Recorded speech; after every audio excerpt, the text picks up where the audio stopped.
Ya, Minggu Kesedaran Antimicrobial Sedunia itulah tajuk wawancara yang akan kami bawakan ke kaca TV Auda pada hari ini. Dua narasumber telah pun kita bawakan ke studio dan hadir pada hari ini. Apa kata kita sapa keduanya terlebih dahulu. Assalamualaikum.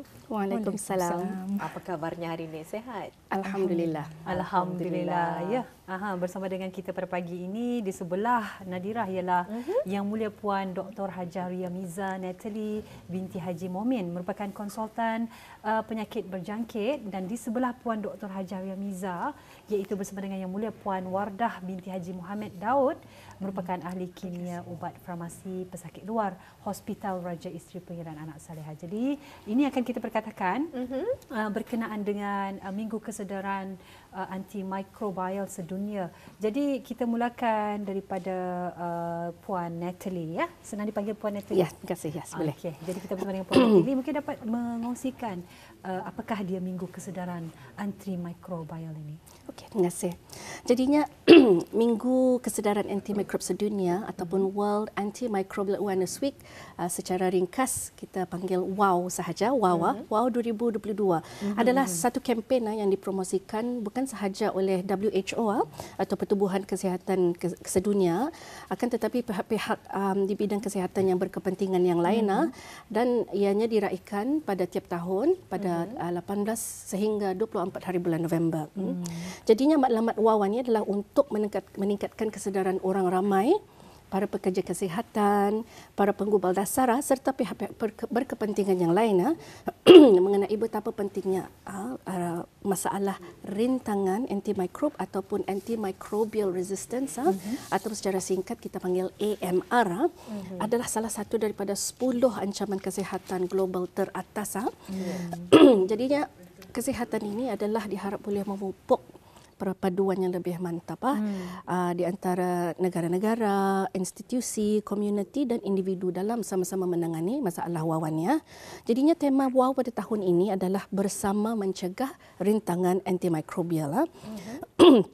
Jadinya rintangan antimikrobial ataupun AMR ini ada merangkumi bukan sahaja sektor kesihatan manusia, jadinya ia juga merangkumi sektor haiwan, tumbuhan dan persekitaran, dan sebenarnya memberi kesan kepada petani semua. Jadinya tema tahun ini menggalakkan kerjasama merentas sektor ataupun multisektoral untuk memelihara keberkesanan ubat-ubat kritikal antimikrob ini.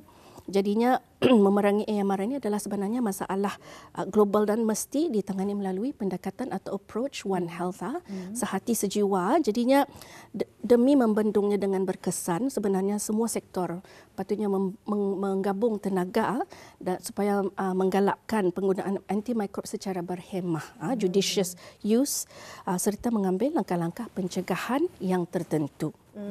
Jadi kita ni berbincang mengenai dengan Minggu Kesedaran Antimikrob Sedunia ni. Tapi sebenarnya apa antimikrob ni? Puan, mungkin dapat dikongsikan? Okey, terima kasih.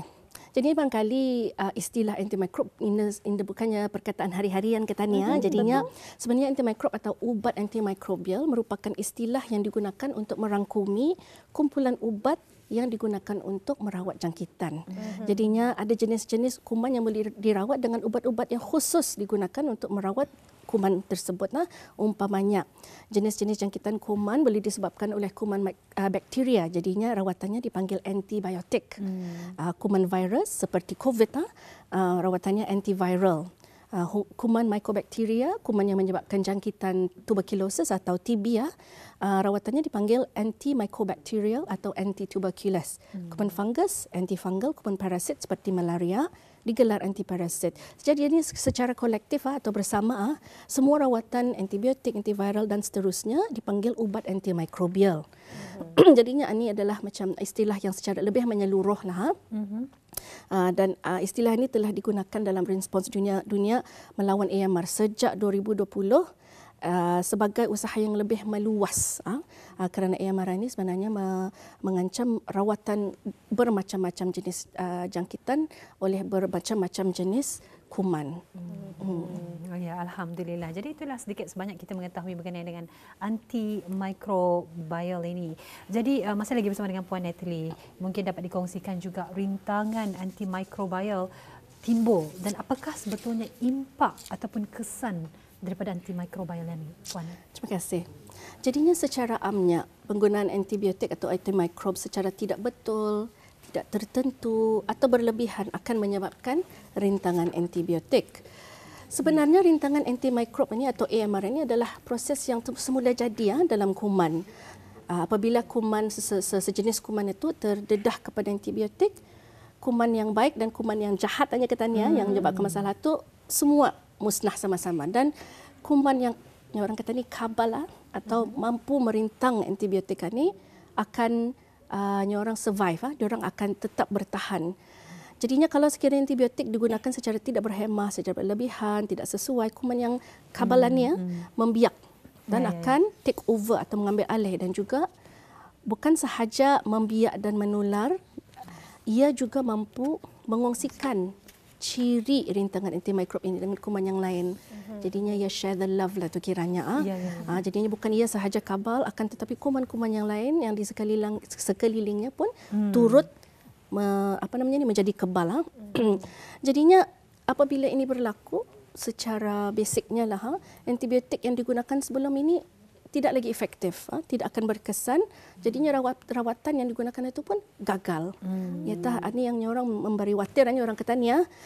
Jadi dari sudut pandangan pekerja kesihatan sebagai umpamanya doktor atau jururawat, ini berarti sekurang-kurangnya dua isu. Nomor satu, kekurangan jenis antibiotik yang bakal boleh digunakan untuk jangkitan seterusnya. Malah dalam kes-kes tertentu langsung tidak ada pilihan, no choice antibiotik yang berkesan. Jadi ini adalah memang membimbangkan.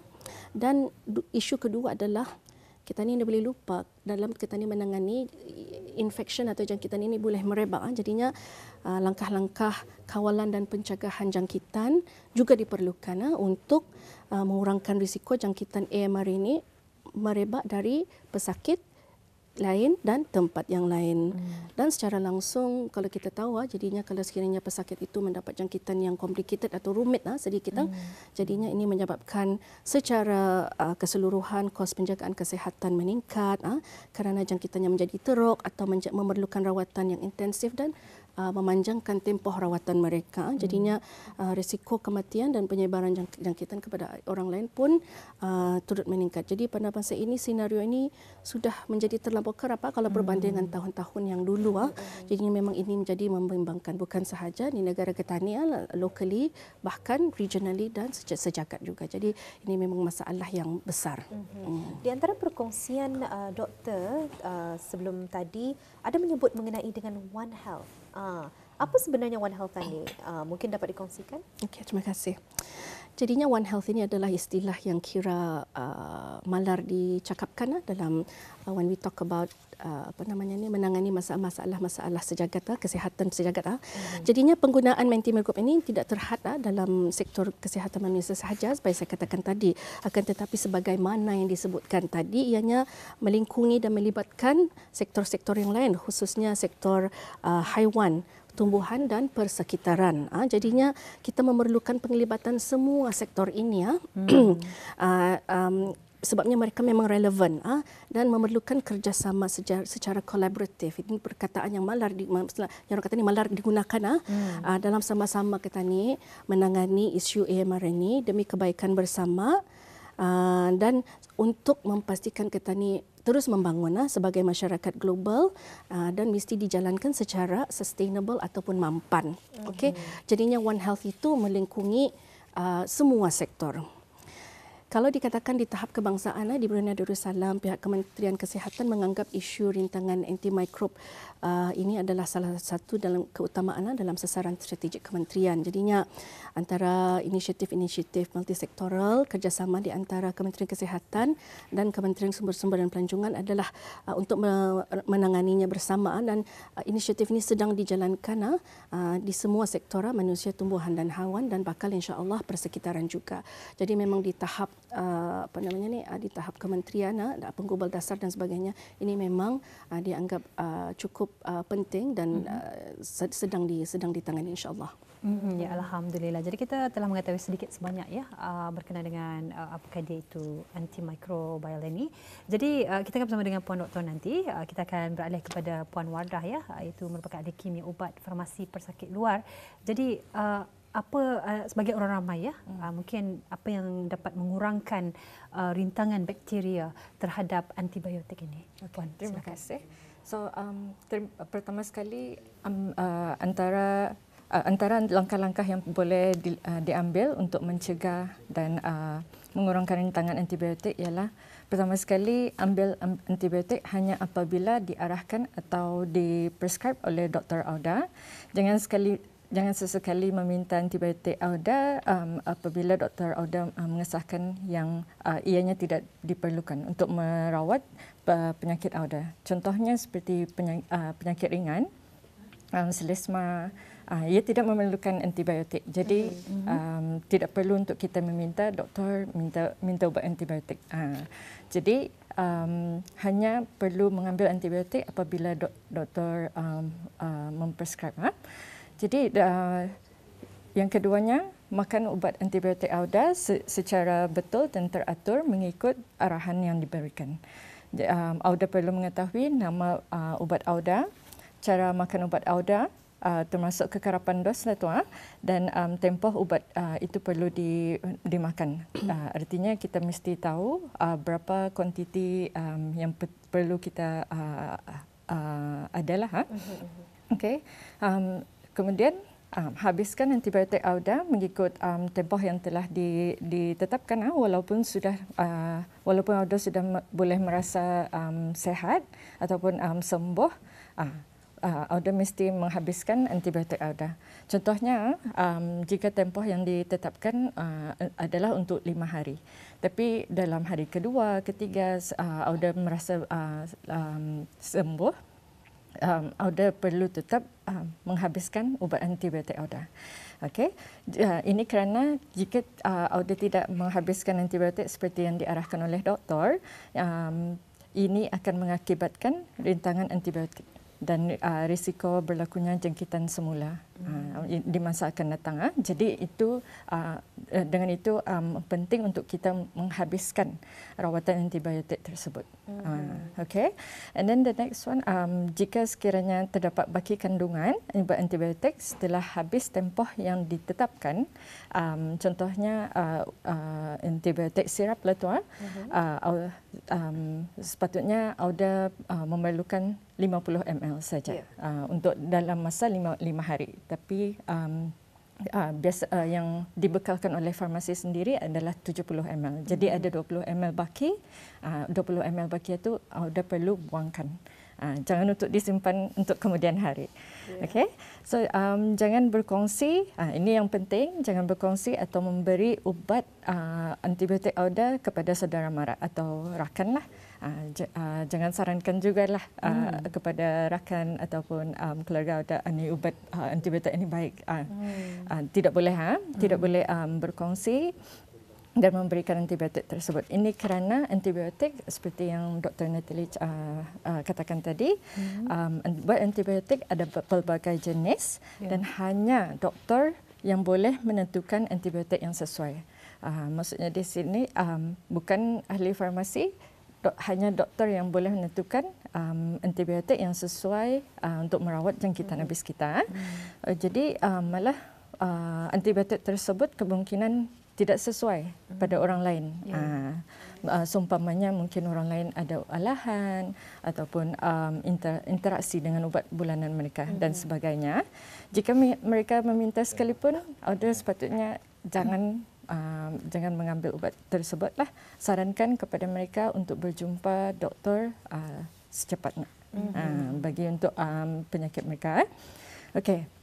Dan yang paling penting, amalkan kebersihan diri kita ni bagi mengelakkan jangkitan dan penyebaran jangkitan. Especially masa ni kita ni COVID, ada COVID. Jadi ini mesti kita ni amalkanlah Ini termasuk membasuh tangan Auda dengan bersih menggunakan sabun dan air, terutamanya sekali selepas menggunakan tandas, menukar lampin ataupun apabila hendak mengendalikan makanan. Jadi apabila batuk juga, pastikan apabila batuk kita lakukan secara berhemahlah, iaitu menggunakan tisu dan membuangnya ke tempat sesuai selepas batuk, dan perlu juga untuk membasuh tangan selepas batuk. Itu yang penting. Jadi itulah di antara yang dikongsikan Puan berkenaan dengan bagaimana cara untuk mengurangkan rintangan bakteria terhadap antibiotik ini.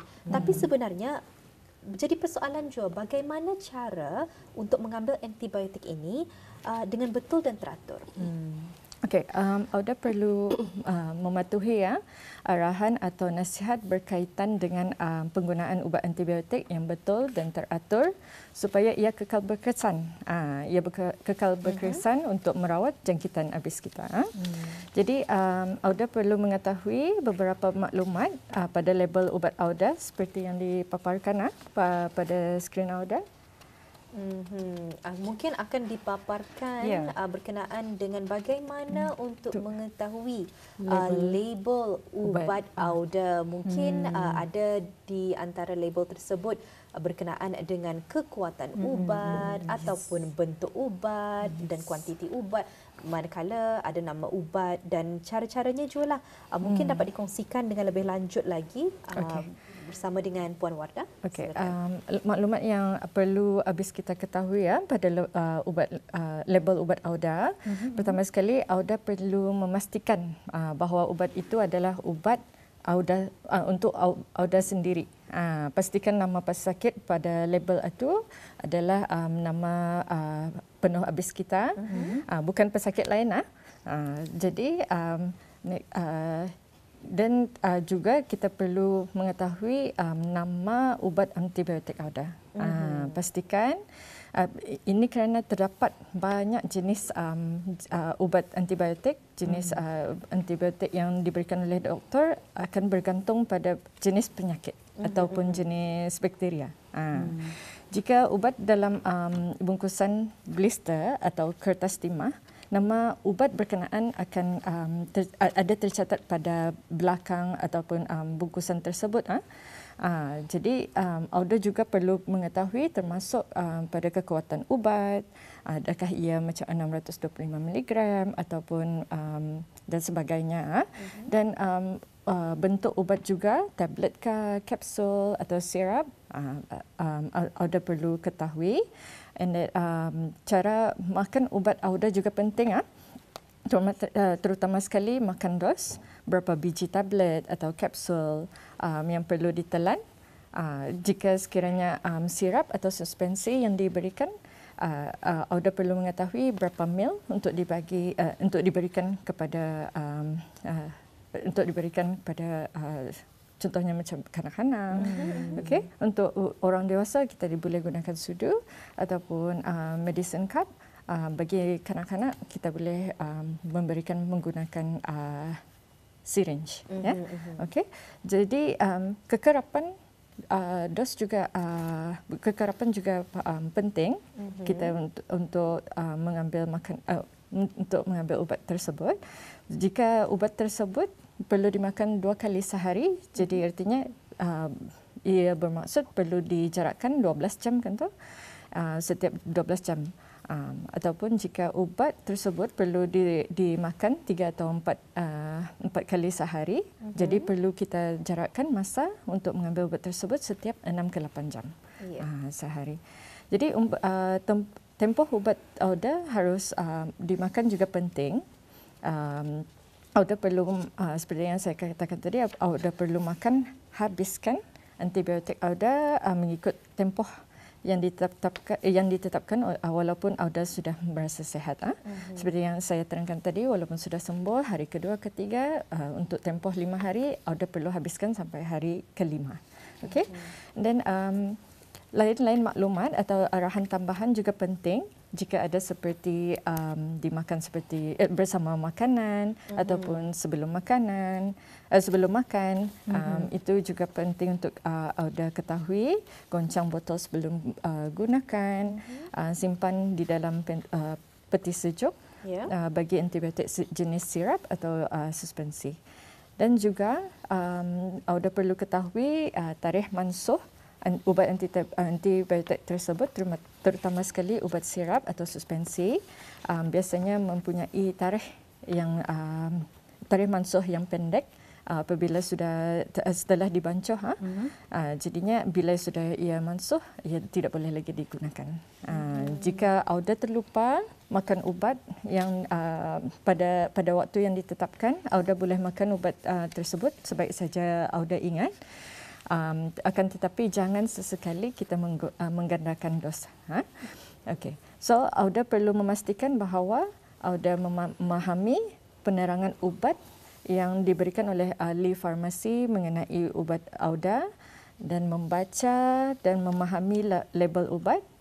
Auda juga mesti memastikan bahawa Auda mempunyai bekalan ubat yang cukup dan memaklumkan doktor atau ahli farmasi sekiranya mempunyai kesan sampingan ataupun masalah ataupun keraguan mengenai ubat Auda.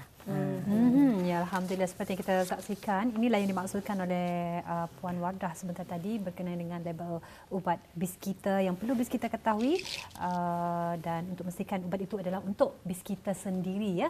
Dengan penerangan-penerangan yang telah pun dikongsikan sebentar tadi. Baiklah, kita beralih kepada Puan Natalie, ya.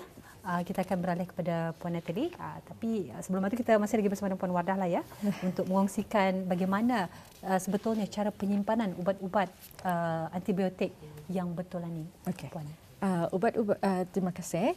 Ubat-ubatan antibiotik yang perlu disimpan dengan cara yang betul untuk memastikan keberkesanan ubat tersebut. Jadi Auda perlu simpan ubat Auda di tempat yang dingin dan kering seperti di dalam bilik yang bersuhu sejuk iaitu 25 degree ke bawah. Dan pastikan kita habis kita simpan ubat Auda di dalam bekas kedap udara ataupun airtight container dan juga jauh daripada cahaya matahari, ya. Jika dinasihatkan Auda untuk menyimpan ubat Auda di dalam peti sejuk, jadinya contohnya antibiotik jenis cecair, jadi perlu disimpan di dalam peti sejuk selepas dibancuh. Hanya jika ada arahan, simpan ubat Auda di ruang tengah peti sejuk, bukan di tempat beku di atas ataupun di rak pintu peti sejuk. Elakkan menyimpan di sudut belakang juga peti sejuk. Ia mesti di ruang tengah.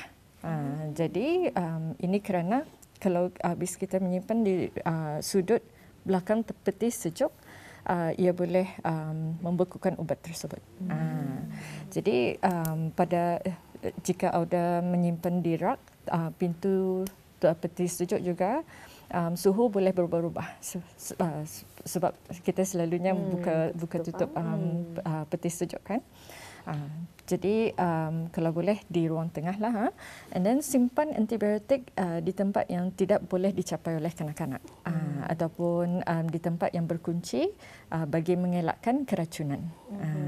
Jadi kita ni elakkanlah menyimpan ubat habis kita berdekatan dengan alat elektrik juga yang mengeluarkan haba panas dan di tempat yang berhawa panas seperti di atas peti sejuk ataupun di atas oven atau microwave, dan juga dalam kereta. Walaupun ia senang dalam kereta, tapi kerana ia boleh berhawa panas, jadi kalau boleh sebaiknya kita masukkanlah di dalam beg yang tidak jauh daripada cahaya matahari lah. Ini kerana ubat akan mudah rosak jika terdedah kepada cahaya matahari atau terkena panas. Jadi elakkan juga menyimpan ubat Auda di tempat yang lembap seperti di dalam bilik air atau di tempat peti sejuk atau alat pembeku, kecuali ada arahan untuk berbuat demikian. haba dan kelembapan dalam bilik air boleh mengurangkan keberkesanan ubat kita ni dan menyebabkan kerosakan kepada ubat auda. Jadi ia boleh mansuh, ia boleh rosak sebelum ia mansuh.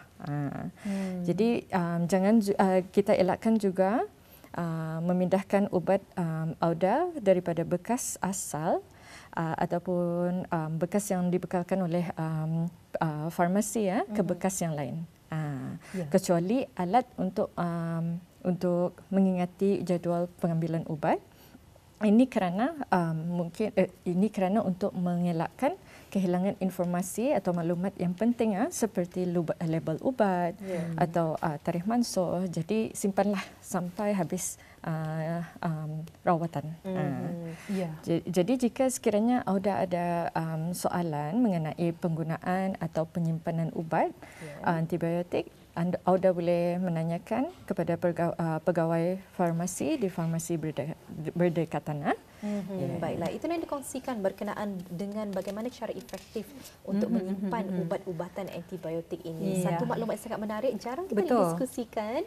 Jadi terima kasih kami ucapkan berkesudian datang ke Rampai Pagi berkongsi mengenai dengan Minggu Kesedaran Antimicrobial Sedunia. InsyaAllah kita akan bersua lagi lain kesempatan. Assalamualaikum. Waalaikumsalam.